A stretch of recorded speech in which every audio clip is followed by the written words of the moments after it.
Okay, Justin, let's take a look at your week 2 assignment 3.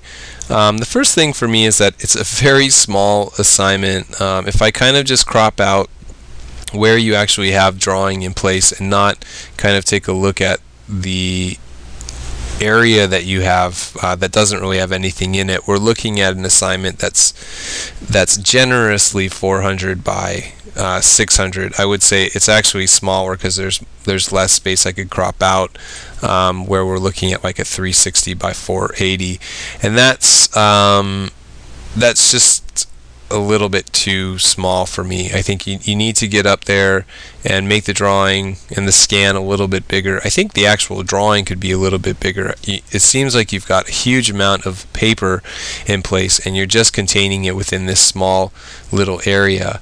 And I think if you are trying to keep the vanishing points within the page, you could still spread them out, back here and have everything still working out the way you need to.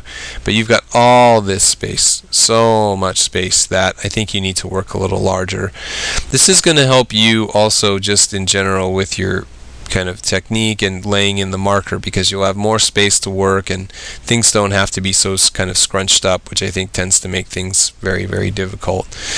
The composition itself I think is fine. It feels a little bit on the kind of not so detailed side of things. The chrome I think is coming across well. The wood is okay, although I think you can try and work on the grain a little bit more to bring it out. But color introduction feels pretty good. But the other shapes, like the red cone, I'm not really even sure what texture that is. It just has kind of a highlighted color and a shadowed side, and that's it. And then for the rectangle in the back, I'm not really sure what texture that is either. The blue is kind of a nice color element, but I'm not sure that it's actually explaining to me what the texture is. If it's a metallic texture, I think going towards the chrome direction is probably the way to go, and I can't for the life of me kind of think of what else it would be other than a metallic texture. But it doesn't, as a metallic texture, there's a few too many marks being made. It almost feels like a wood texture in terms of the marks, but a metallic coloring, so it's not quite linking up with me. And then I think it's just so small that a lot of the detail just feels like it's being missed out on.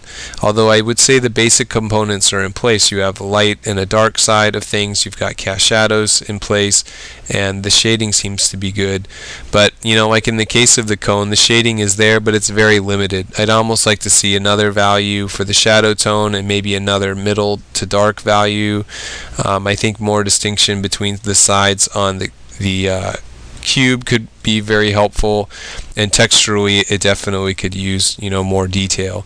So it is very limited in that way, and I think just the size limitation is what's limiting you more than anything else. I think that you're trying with the color, you're kind of introducing color maybe where I'm not even sure it's needed, but it's good that it's there. But I think it needs a little bit more in place. You can also think about dealing with the background. You have the horizon line there. Put a little bit of color in for the ground plane, put a little bit of color in for the background. It doesn't have to be anything dramatic, and can just be a very light neutral color, but something that's going to help complement the shapes and not take away from them is all you need. But I think it just needs more. It just feels like all the basic components are in place, but it doesn't feel like it's been pushed beyond that, and that's not exactly where you want a drawing to be at. I think it is a good place to be at as a beginning though, which is good, and it just needs a little bit more kind of push, and it'll be there.